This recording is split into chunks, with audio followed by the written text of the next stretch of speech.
JNBST অর্থাৎ জওহর নবোদয় বিদ্যালয় প্রবেশিকা পরীক্ষা এবং তার প্রস্তুতি পর্বে বাংলা ক্লাস। আমরা বাংলা অনুচ্ছেদ নামক যে বই রয়েছে সাহা পাবলিকেশন থেকে প্রকাশিত, সেই বই থেকে ক্লাস করছি অনুচ্ছেদ নম্বর 56। 56 নম্বর অনুচ্ছেদ। তোমরা বই খুলবে, বইতে আঙুল দেবে, আমরা স্টেপ বাই স্টেপ ক্লাসে এগিয়ে যাব। আমাদের পর্ব থাকে 7টা, তোমরা জানো। 7টা পর্বের পূর্ণাঙ্গ দৈর্ঘ্যের ক্লাস হবে। পর্ব নাম্বার 1, পর্ব নাম্বার 1-এ আমরা যেটা পাই, দুটো পার্ট পাই, 1 নম্বর পার্ট এবং 2 নম্বর পার্ট। অনুচ্ছেদ পাঠ করা এবং তার অর্থ অনুধাবন করা। প্রথম পার্টে আমরা যাব, অনুচ্ছেদ পাঠ করব।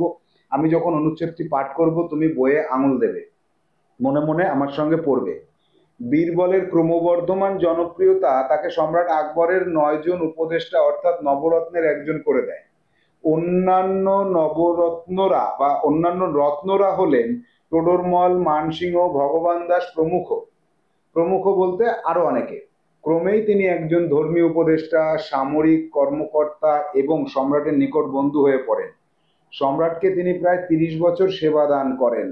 1572 সালে সম্রাট তাকে এবং এক বিশাল সেনাবাহিনীকে শের আফগান কুয়ালি খানকে তার বড় ভাই হাকিম মির্জার আক্রমণ থেকে রক্ষা করার জন্য পাঠান। এটাই ছিল তার প্রথম সামরিক অবদান। যদিও তার কোনো সামরিক অভিজ্ঞতা ছিল না, তারপরেও অন্যান্য উপদেষ্টাদের মতো যেমন টোডরমল অর্থনীতিতে অবদান রাখেন, ঠিক সেইরূপ তাকে সম্রাট বিভিন্ন অভিযানে নেতৃত্ব দিয়ে পাঠান। আবুল ফজল এবং আব্দুল কাদির বাদওয়ানি কোর্টের ঐতিহাসিক ছিলেন। যদিও আবুল ফজল বীরবলকে সম্মান করত এবং তাকে প্রায় 25টি সম্মানজনক উপাধি দেন এবং 2000 অভিযানের নেতা হিসেবে স্বীকৃতি দেন।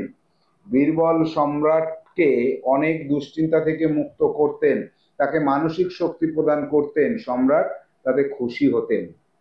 অর্থাৎ আমরা প্রথম পার্ট যেটা পড়লাম, অনুচ্ছেদ পাঠ, আমরা খুব তাড়াতাড়ি অনুচ্ছেদটাকে পাঠ করে গেলাম। এবার আমাদের দেখতে হবে এর 2 নম্বর যে অংশটা রয়েছে, অনুচ্ছেদটাকে আর একবার পড়তে হয় এবং তার অর্থটাকে বোঝার চেষ্টা করতে হয়। পরীক্ষার হলে তোমরা কিন্তু এইভাবেই প্রস্তুতি নেবে। প্রথমে এখান থেকে এই পর্যন্ত টানা পড়ে যাবে, কিছু বোঝাবুঝির দরকার নেই। তারপরে কি করবে, সেটাকে দ্বিতীয়বার পড়ার সময় একটু ধীরে পড়বে এবং প্রত্যেকটা লাইনের অর্থ বুঝে বুঝে পড়বে। দেখো, বীরবলের ক্রমবর্ধমান জনপ্রিয়তা তাকে সম্রাট আকবরের 9 জন উপদেষ্টা অর্থাৎ নবরত্নের একজন করে দেয়। এইটুকু থেকে আমরা কি বুঝতে পারছি? বীরবল একজন ব্যক্তি, তার ক্রমবর্ধমান জনপ্রিয়তা অর্থাৎ জনপ্রিয়তা বলতে আমরা বুঝি মানুষ যা পছন্দ করে যাকে, তাকে জনপ্রিয়তা বলে। তাহলে ক্রমবর্ধমান মানে ক্রমশই বেড়ে চলেছে মানুষের পছন্দ হওয়াটা, অর্থাৎ মানুষ পছন্দ করছে, এই জনপ্রিয়তা তার বেড়েই চলেছে। এটা দেখে সম্রাট আকবর, মোগল সম্রাট আকবর, বিখ্যাত সম্রাট আকবর কি করলেন, এই বীরবলকে তার 9 জন উপদেষ্টা অর্থাৎ যারা উপদেশ দেন, সম্রাট বিভিন্ন সময় বিভিন্ন কাজের জন্য যাদের উপদেশ মতো তিনি কাজ করেন, সেই 9 জন উপদেষ্টাদের মধ্যে একজন। এই 9 জন উপদেষ্টাকে বলা হতো নবরত্ন। তাদের মধ্যে এই যে 9 জনের মধ্যে আগে 8 জন ছিল, পরে বীরবল একজন যুক্ত হলো, মোট হলো 9 জন। এই 9 জনকে একসাথে বলা হতো নবরত্ন। এই নবরত্ন 9 জনের মধ্যে তিনি একজন করে ফেলেন। কাকে? বীরবলকে। এবার কি হলো, অন্যান্য রত্নরা হলেন টোডরমল, মানসিংহ, ভগবান দাস প্রমুখ। অন্য যারা ছিলেন 8 জন, তাদের মধ্যে টোডরমল একজন, মানসিংহ একজন, ভগবান দাস একজন, আরো আছে, তাদের নাম বলা হয়নি। কোনো মানুষকে সম্মান জানিয়ে আরো আরো আরো আরো আরো এইগুলো বলতে গেলে প্রমুখ কথাটা বলতে হয়। যেমন যদি অনেক জিনিসের নাম বলি, যেমন সোনা, রূপা, তামা, সীসা, দস্তা, এরপরে লাস্টে আরো অনেক আছে, তখন বলতে হয় ইত্যাদি। এবার তুমি মানুষের এখানে যদি বলো ভগবান দাস ইত্যাদি, তাহলে কিন্তু ব্যাপারটা বেমানান লাগবে। এইখানে মানুষের নামে প্রমুখ বলতে হয়। ক্রমেই তিনি একজন ধর্মীয় উপদেষ্টা, সামরিক কর্মকর্তা এবং সম্রাটের নিকট বন্ধু হয়ে পড়েন। ক্রমে মানে ধীরে ধীরে ধীরে ধীরে কি হলো, তিনি একজন ধর্মীয় উপদেষ্টা অর্থাৎ সম্রাট আকবরকে তিনি ধর্ম বিষয়ে উপদেশ দিতেন। সামরিক কর্মকর্তা অর্থাৎ সামরিক যে অভিযান, সেনাবাহিনী নিয়ে অভিযান করা, তার একজন কর্মকর্তা এবং সম্রাট আকবরের খুব কাছের বন্ধু হয়ে পড়েন। সম্রাটকে তিনি প্রায় 30 বছর সেবা দান করেন। এটা তো একটা সেবা দান। কেন? সামরিক কাজে সাহায্য করা, ধর্ম বিষয়ে উপদেশ দেওয়া এবং বন্ধু হয়ে তার মনে শান্তি দেওয়া, আনন্দ দেওয়া, এগুলো সবই কিন্তু সেবাদান। তাই তিনি সম্রাট আকবরকে 30 বছর ধরে সেবাদান করেন। 1572 সালে সম্রাট আকবর তাকে কি করলো? তাকে এবং তার সাথে একটা বিশাল সেনাবাহিনীকে পাঠালেন। কোথায়? শের আফগান কোয়ালি খানকে রক্ষা করার জন্য। আফগান কোয়ালি খান হয়তো সম্রাট আকবরের একজন বন্ধুস্থানীয় ব্যক্তি ছিলেন, অন্য একজন রাজা। তাকে বাঁচানোর জন্য, কার হাতের থেকে? তার বড় ভাই হাকিম মির্জা তাকে আক্রমণ করবে, সেই আক্রমণ থেকে রক্ষা করার জন্য, অর্থাৎ বাঁচানোর জন্য, আক্রমণ ঠেকানোর জন্য পাঠালাম। এটাই ছিল প্রথম সামরিক অভিযান। কার? তার বলতে কার? আকবরের না, এখানে তার বলতে বোঝাচ্ছে বীরবলের। বীরবলের প্রথম সামরিক অবদান। তাহলে সামরিক অবদান বলতে কি বুঝি আমরা? মানে সেনাবাহিনী নিয়ে কোনো যুদ্ধক্ষেত্রে যাওয়া। অবদান হচ্ছে তার কাজ, উপকার। যদিও তার কোনো সামরিক অভিজ্ঞতা ছিল না, কারণ তিনি তো রাজপ্রাসাদের মধ্যে থাকতেন, বিভিন্ন বুদ্ধিমূলক কথা বলতেন, সম্রাটকে বুদ্ধি দিতেন। সামরিক অভিযান তো তিনি কোনোদিন করেননি, এটাই প্রথম, তাই তার কোনো অভিজ্ঞতা ছিল না। তারপরেও অন্যান্য উপদেষ্টাদের মতো, যেমন টোডরমল অর্থনীতিতে অবদান রাখতেন, ঠিক তেমনি সেইরূপ, মানে সেই রকম, ঠিক সেই রকম। কোন রকম?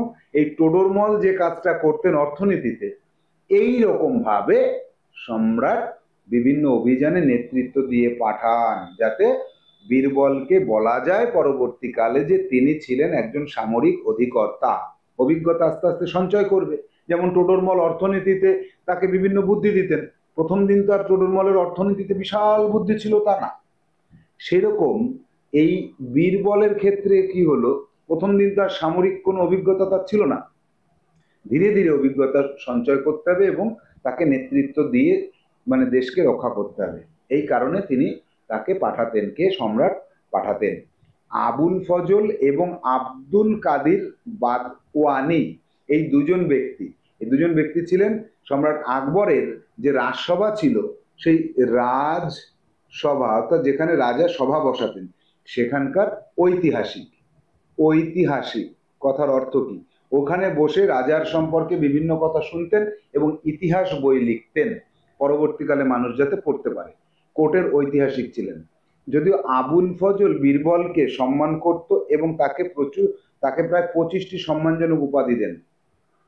যে এই দুজনের মধ্যে আবুল ফজল, দুজন ঐতিহাসিক ছিলেন, কোর্টের ঐতিহাসিক, তার মধ্যে আবুল ফজল তিনি কি করতেন?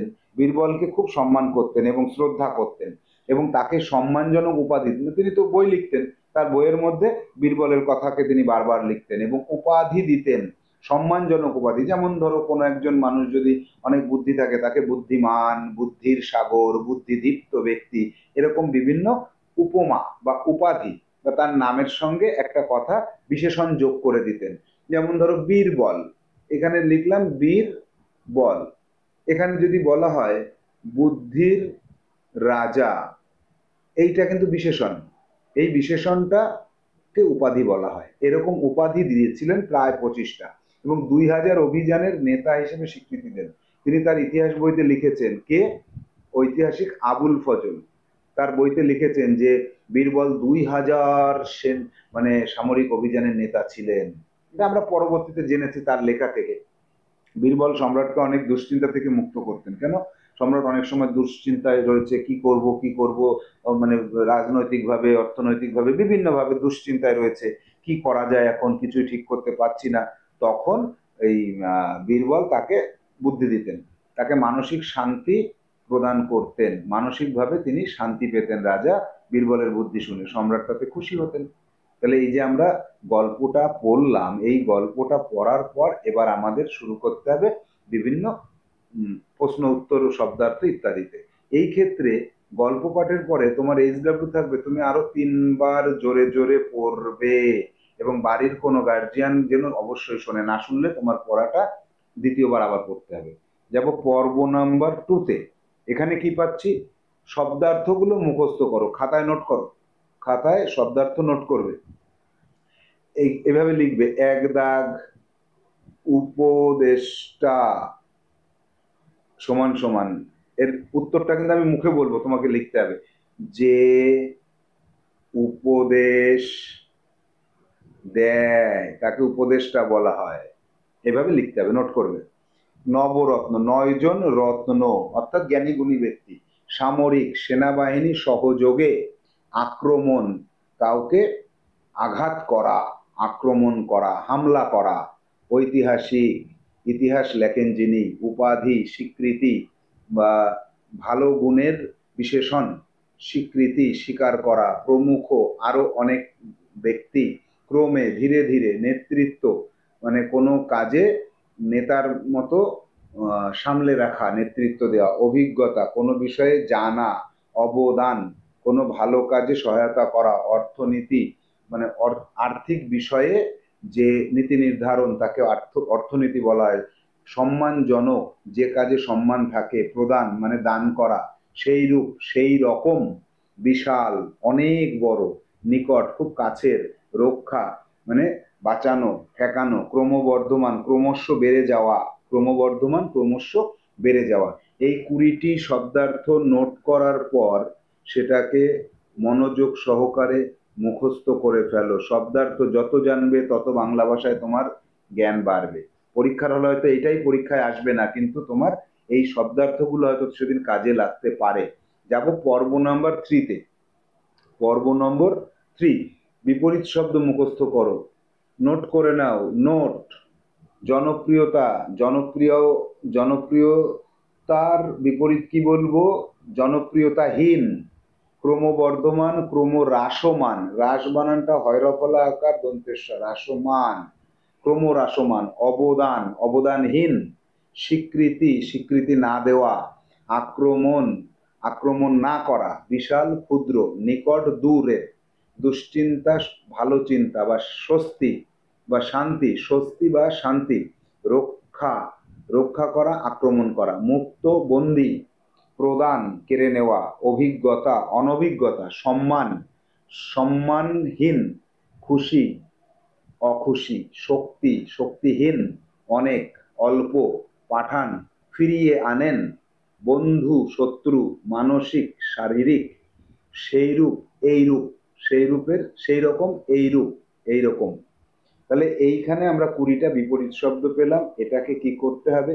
এই 20টা বিপরীত শব্দের উপরে তোমার এইচডব্লিউ থাকছে কি, আগে খাতায় নোট করো, তারপরে সেটাকে একদম মুখস্থ করে ফেলবে। ক্লাসে স্যার বা ম্যাডাম যখন পড়াবেন তোমাদের, তখন এই মুখস্থটা তোমাকে ধরা হবে। যাব পরের প্রশ্ন, নিচের প্রশ্নগুলির উত্তর দাও। পর্ব নাম্বার 4-এ, পর্ব 4-এ। 1, সম্রাটকে কোন প্রকার শক্তি প্রদান করতেন বীরবল? মানসিক, মানসিক শক্তি। কোয়ালি খানকে আক্রমণ করতে চেয়েছিল কে? কোয়ালি খান কে আছে দেখি, কোথায় আছে কোয়ালি খান? আমি তো কোয়ালি খান বলে কাউকে পাইনি। যে এই যে কোয়ালি খান পেয়েছি তো, তাই তো। আক্রমণ করতে চেয়েছিল মির্জা হাকিম, তার বড় ভাই। তার বড় ভাই মির্জা হাকিম। দেখেছো, মনে হচ্ছে যেন আমি পাইনি, কিন্তু সঙ্গে সঙ্গে গল্পে চলে যেতে। নিয়মটা কি? নিয়মটা শিখে নাও।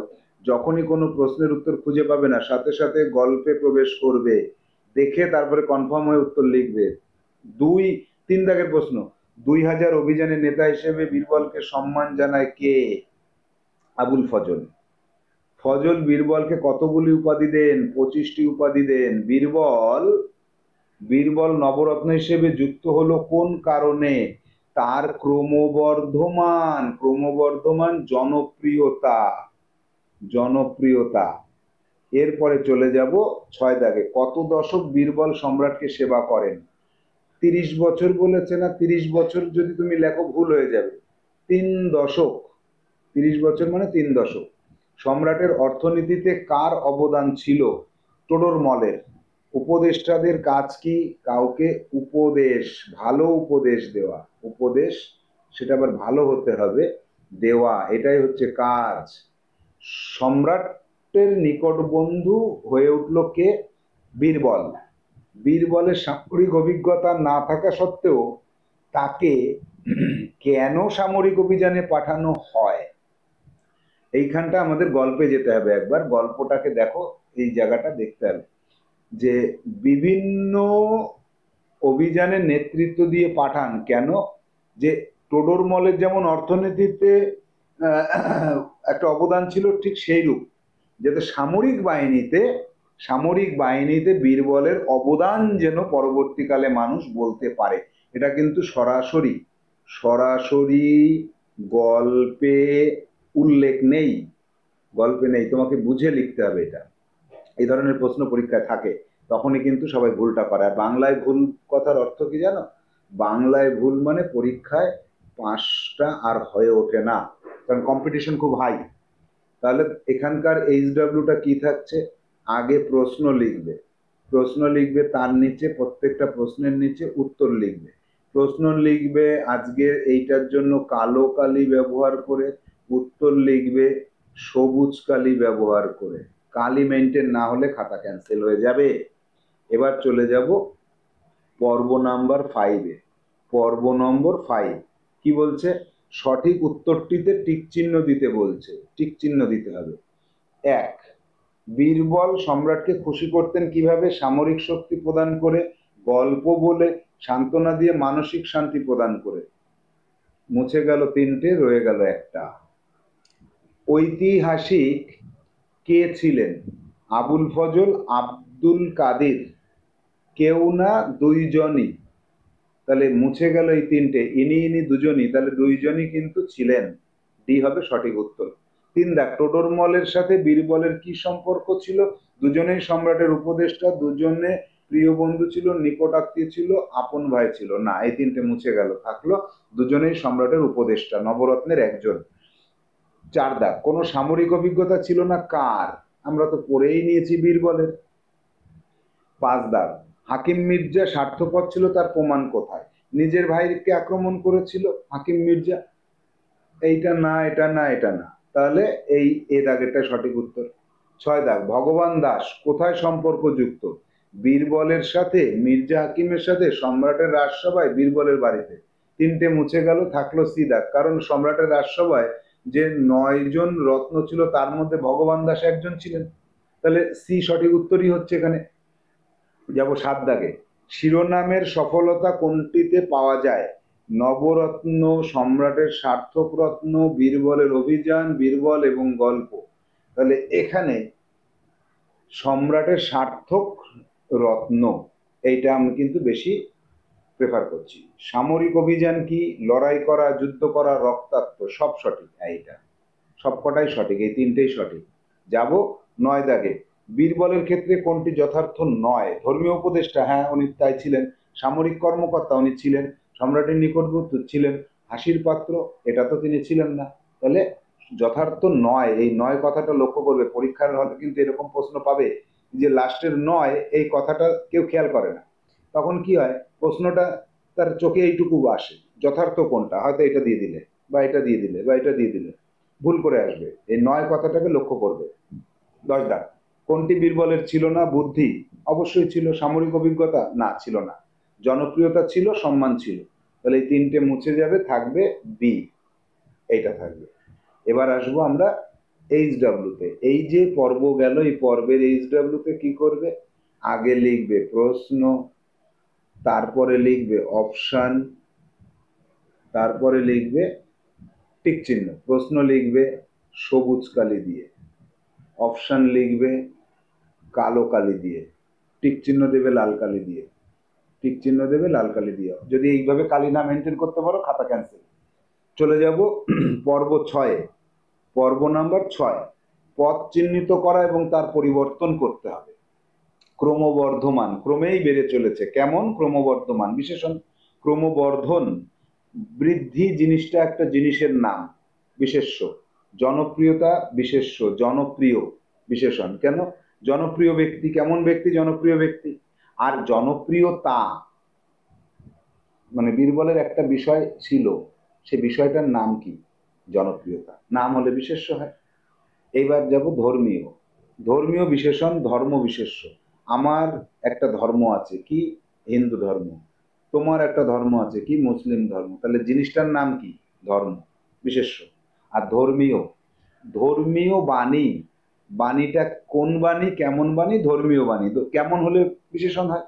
এইভাবে মনে রাখবে, আজীবন কালের জন্য কোনোদিন ভুলবে না। 4 দাগ। অর্থনীতি একটা মানে সাবজেক্টের নাম, বিশেষ্য।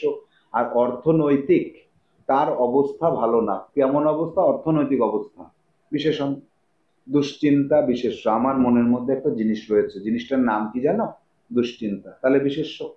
দুশ্চিন্তাগ্রস্ত, ওই লোকটা এখন দুশ্চিন্তাগ্রস্ত অবস্থায় আছে। ওনার অবস্থা কেমন? দুশ্চিন্তাগ্রস্ত। কেমন মানে বিশেষণ। সম্মান, আমার বাজারে একটা জিনিস আছে, আমার জিনিসটার নাম হচ্ছে সম্মান, তাহলে নাম, বিশেষ্য পদ। সম্মানীয় ব্যক্তি, কেমন ব্যক্তি? সম্মানীয় ব্যক্তি, বিশেষণ পদ। পদ এখানে এইচডব্লিউটা কি থাকছে দেখো, 6 নম্বরে। আমি 6টা দিয়েছি, তুমি 4টে যোগ করবে, মোট 10টা নোট করবে, লিস্ট করবে, নোট। পর্ব 7-এ কি আছে দেখি, পর্ব নম্বর 7 বলছে ক্রিয়ার কাল নির্ণয় করো এবং তার পরিবর্তন করো। প্রথমে লাইনটা থাকবে, বইয়ের থেকে তোলা বীরবলকে সম্মান করতো, এখন তো আর করতো না, অতীতকালে করতো। পদটাকে চিনে নিলাম, পদটা চিনে ফেললাম, এই সরি পদ না, কালটা চিনে ফেললাম। এবার এখান থেকে যেতে হবে আমার অতীত থেকে বর্তমান, অতীত থেকে ভবিষ্যতে। বর্তমানে হচ্ছে বীরবলকে সম্মান করে, এখন করে। বীরবলকে সম্মান করবে, আগামী দিনে করবে। ভবিষ্যৎ, বর্তমান। এইটা চলে আসবো 2 দাগে। কোর্টের ঐতিহাসিক ছিলেন, আজকে না, অতীতে ছিলেন, অতীতকালে তিনি ছিলেন, তাই এটা পদটাকে আমি চিনে নিলাম। এবার এখান থেকে চলে যাব, পদের পরিবর্তন, বর্তমানে যেতে হবে, ভবিষ্যতে যেতে হবে। কোর্টের ঐতিহাসিক আছেন, বর্তমানে আছেন। কোর্টের ঐতিহাসিক থাকবেন, ভবিষ্যতে থাকবেন। তাহলে আমরা এখান থেকে এইচডব্লিউটা কি নেব? আমি দিয়েছি 2টো, তুমি যোগ করবে 8টা, মোট 10টা খাতায় নোট করবে, নোট, খাতায় নোট করবে। সব কটা এইচডব্লিউ কমপ্লিট করবে, গল্পটাকে 3বার পড়বে, খাতাটা রেডি রাখবে, নির্দিষ্ট সময়ে তোমার গ্রুপের স্যার বা ম্যাডামকে জমা করবে।